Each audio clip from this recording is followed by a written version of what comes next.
മനുഷ്യന്റെ നിത്യജീവിതത്തിൽ ഉപയോഗിക്കുന്ന ഒന്നാണ് വെള്ളം. രാവിലെ പല്ലു തേക്കാനും കുളിക്കാനും മുതൽ രാത്രി ഉറങ്ങുന്നതിന് മുൻപ് മുഖം കഴുകാൻ വരെ വെള്ളമില്ലാത്ത ഒരു നിമിഷം പോലും നമുക്ക് മലയാളികൾക്ക് ചിന്തിക്കാനാകുമോ? ജീവന്റെ അടിസ്ഥാനമായ അതേ വെള്ളം നമ്മുടെ തലച്ചോറിനെ കാർന്നു തിന്നുന്ന ഒരു ഭീകര ജീവിയുടെ രൂപത്തിൽ മരണവുമായി നമ്മുടെ സിരകളിലേക്ക് ഇരച്ചു കയറിയാലോ? ഞെട്ടണ്ട, ഇതാണ് സത്യം. അമീബിക്ക് മസ്തിഷ്ക ജ്വരം. അമീബിക് മെനിഞ്ചോ എൻസെഫലൈറ്റ്സ് എന്ന പേര് കേൾക്കുമ്പോൾ തന്നെ ഭയം തോന്നുന്ന ഈ രോഗം ഒരു സയൻസ് ഫിക്ഷൻ സിനിമയിലെ കഥയല്ല. നമ്മുടെ തൊട്ടടുത്തുള്ള കുളത്തിലും പുഴയിലും കെട്ടിക്കിടക്കുന്ന വെള്ളത്തിലും പതിയിരുന്ന് ഒരു നിമിഷത്തെ അശ്രദ്ധ മുതലെടുത്ത് നമ്മുടെ ജീവനെടുക്കാൻ കാത്തിരിക്കുന്ന ഒരു നിശബ്ദ കൊലയാളിയാണ്. കേരളത്തിൽ അടുത്തിടെ റിപ്പോർട്ട് ചെയ്യപ്പെട്ട മരണങ്ങൾ ഈ അമീബ കാരണമാണ്. മരണത്തിന്റെ ആഴം വർദ്ധിപ്പിക്കുമ്പോൾ നാം അറിയേണ്ട ചില കാര്യങ്ങളുണ്ട്. നൈഗ്ലേരിയ ഫൗളേരി എന്ന ഏകകോശ ജീവിയാണ് ഈ മാരകമായ രോഗത്തിന് കാരണം. ഇതിനെ തലച്ചോർ തിന്നുന്ന അമീബ എന്ന് വിശേഷിപ്പിക്കാറുണ്ടെങ്കിലും ഇത് യഥാർത്ഥത്തിൽ തലച്ചോറിലെ കോശങ്ങളെ ഭക്ഷിക്കുകയല്ല, മറിച്ച് തലച്ചോറിൽ കടുത്ത അണുബാധയുണ്ടാക്കി നാശം വിതയ്ക്കുകയാണ് ചെയ്യുന്നത്. ചൂടുള്ള ശുദ്ധജലത്തിലാണ് ഇവ പ്രധാനമായും കാണപ്പെടുന്നത്. പുഴകൾ, കുളങ്ങൾ, തടാകങ്ങൾ, നീരുറവകൾ, ക്ലോറിൻ ചേർത്ത ശുദ്ധീകരിക്കാത്ത സ്വിമ്മിംഗ് പൂളുകൾ, മലിനമായ ടാപ്പ് വെള്ളം എന്നിവയെല്ലാം ഈ അമീബയുടെ ഇഷ്ടവാസ സ്ഥലങ്ങളാണ്. ഇവ ശരീരത്തിൽ പ്രവേശിക്കുന്നത് ഒരു പ്രത്യേക രീതിയിലാണ്. മലിനമായ വെള്ളത്തിൽ മുങ്ങിക്കുളിക്കുകയോ മൂക്കിൽ വെള്ളം കയറ്റുകയോ ചെയ്യുമ്പോൾ ഈ അമീബകൾ മൂക്കിലൂടെ ഘ്രാണനാഡി വഴി തലച്ചോറിലെത്തുന്നു. വായിലൂടെയോ തൊലിപ്പുറത്തുള്ള മുറിവുകളിലൂടെയോ ഇവ ശരീരത്തിൽ പ്രവേശിച്ചാൽ സാധാരണയായി അപകടമുണ്ടാക്കാറില്ല. ആമാശയത്തിലെ ആസിഡുകൾക്ക് ഇവയെ നശിപ്പിക്കാൻ കഴിയും. എന്നാൽ മൂക്കിലൂടെ തലച്ചോറിലെത്തിയാൽ ഇവ അതിവേഗം പെരുകുകയും തലച്ചോറിൽ നീർക്കെട്ടും കടുത്ത അണുബാധയും ഉണ്ടാക്കുകയും ചെയ്യുന്നു. ഇതാണ് പ്രൈമറി അമീബിക് മെനിഞ്ചോ എൻസെഫലൈറ്റ്സ് എന്ന രോഗാവസ്ഥയിലേക്ക് നയിക്കുന്നത്.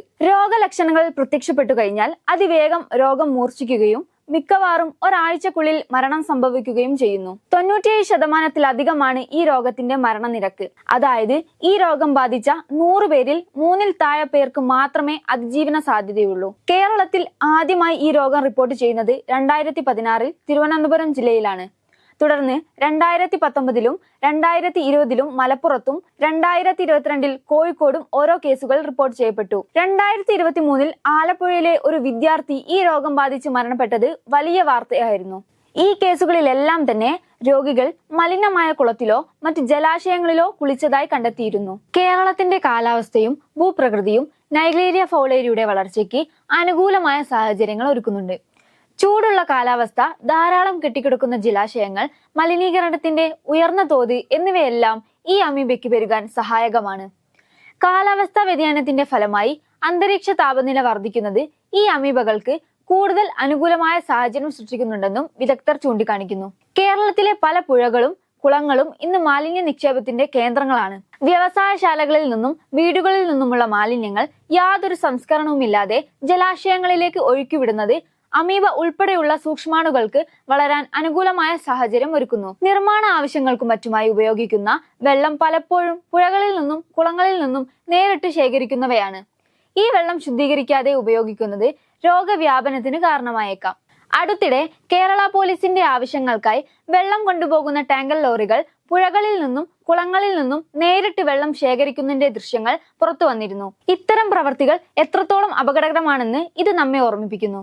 ഔദ്യോഗിക സംവിധാനങ്ങൾ പോലും ഇത്തരം അലംഭാവം കാണിക്കുമ്പോൾ സാധാരണക്കാരുടെ കാര്യം പറയേണ്ടതുണ്ടോ? നീന്തൽ പഠിക്കാനും വ്യായാമത്തിനുമായി സ്വിമ്മിംഗ് പൂളുകളെ ആശ്രയിക്കുന്നവരുടെ എണ്ണം കൂടി വരികയാണ്. ശരിയായ രീതിയിൽ ക്ലോറിനേറ്റ് ചെയ്യാത്ത സ്വിമ്മിംഗ് പൂളുകളാണ് ഈ അമീബയുടെ വളർച്ചാ തട്ടകം. ഈ രോഗത്തിന്റെ ഭീകരതയെക്കുറിച്ചോ അത് പടരുന്ന വഴികളെക്കുറിച്ചോ സാധാരണക്കാർക്കിടയിൽ വേണ്ടത്ര അറിവില്ല. തലവേദനയും പനിയും പോലുള്ള സാധാരണ ലക്ഷണങ്ങളോടെ ആരംഭിക്കുന്നതിനാൽ പലപ്പോഴും രോഗനിർണയം വൈകുന്നത് അതിജീവന സാധ്യത പൂർണ്ണമായും ഇല്ലാതാക്കുന്ന ഒന്നാണ്. രോഗാണു ശരീരത്തിൽ പ്രവേശിച്ച് 1 മുതൽ 12 ദിവസത്തിനുള്ളിൽ ലക്ഷണങ്ങൾ പ്രത്യക്ഷപ്പെടാം. സാധാരണയായി 5-ാം ദിവസമാണ് ലക്ഷണങ്ങൾ കണ്ടു തുടങ്ങുന്നത്. ആദ്യഘട്ടം എന്ന നിലക്ക് കടുത്ത പനി, തലവേദന, ഓക്കാനം, ഛർദി എന്നിവയും 2-ാം ഘട്ടത്തിൽ കഴുത്തുവേദന, അപസ്മാരം, സ്ഥലകാലബോധം നഷ്ടപ്പെടുക, വിഭ്രാന്തി, അബോധാവസ്ഥ എന്നീ ലക്ഷണങ്ങൾ പ്രത്യക്ഷപ്പെട്ടാൽ അതിവേഗം രോഗം മൂർച്ഛിക്കുകയും ശ്വാസകോശത്തിന്റെ പ്രവർത്തനം നിലച്ച് മരണം സംഭവിക്കുകയും ചെയ്യും. ഈ രോഗത്തിന് ഫലപ്രദമായ ചികിത്സ ലഭ്യമല്ലാത്തതിനാൽ പ്രതിരോധമാണ് ഏറ്റവും പ്രധാനം. ഓരോ വ്യക്തിയും ശ്രദ്ധിക്കേണ്ട ചില കാര്യങ്ങളുണ്ട്. മലിനജലം ഒഴിവാക്കുക, മൂക്കിൽ വെള്ളം കയറാതെ സൂക്ഷിക്കുക, ശുദ്ധീകരിച്ച വെള്ളം ഉപയോഗിക്കുക, സ്വിമ്മിംഗ് പൂളുകളിൽ ജാഗ്രത, കുട്ടികളുടെ കാര്യത്തിൽ പ്രത്യേക ശ്രദ്ധ പുലർത്തുക. അമീബിക് മസ്തിഷ്ക ജ്വരം വളരെ അപൂർവമായ മാത്രം സംഭവിക്കുന്ന ഒരു രോഗമാണെങ്കിലും അതിന്റെ ഭീകരമായ മരണനിരക്ക് നമ്മെ ഭയപ്പെടുത്തേണ്ടത് തന്നെയാണ്. ജീവന്റെ നിലനിൽപ്പിന് അത്യന്താപേക്ഷിതമായ വെള്ളം തന്നെ മരണദൂതനായി മാറുന്ന ഈ അവസ്ഥയെ പ്രതിരോധിക്കാൻ വ്യക്തി ശുചിത്വവും സാമൂഹികമായ ജാഗ്രതയും ഒരുപോലെ ആവശ്യമാണ്. നമ്മുടെ ജലാശയങ്ങൾ മാലിന്യമുക്തമായി സൂക്ഷിക്കേണ്ടതിന്റെയും സുരക്ഷിതമല്ലാത്ത ജലസ്രോതസ്സുകളുമായുള്ള സമ്പർക്കം ഒഴിവാക്കേണ്ടതിന്റെയും പ്രാധാന്യം ഓരോ മരണവും നമ്മെ ഓർമ്മിപ്പിക്കുന്നു. സർക്കാരും ആരോഗ്യവകുപ്പും മാത്രം വിചാരിച്ചാൽ തടയാവുന്ന ഒന്നല്ല ഇത്. ഓരോ പൗരനും ഒരു കാവൽക്കാരനായി മാറിയാൽ മാത്രമേ ഈ അദൃശ്യ കൊലയാളിയെ നമുക്ക് പിടിച്ചു പുറത്തു നിർത്താൻ സാധിക്കൂ.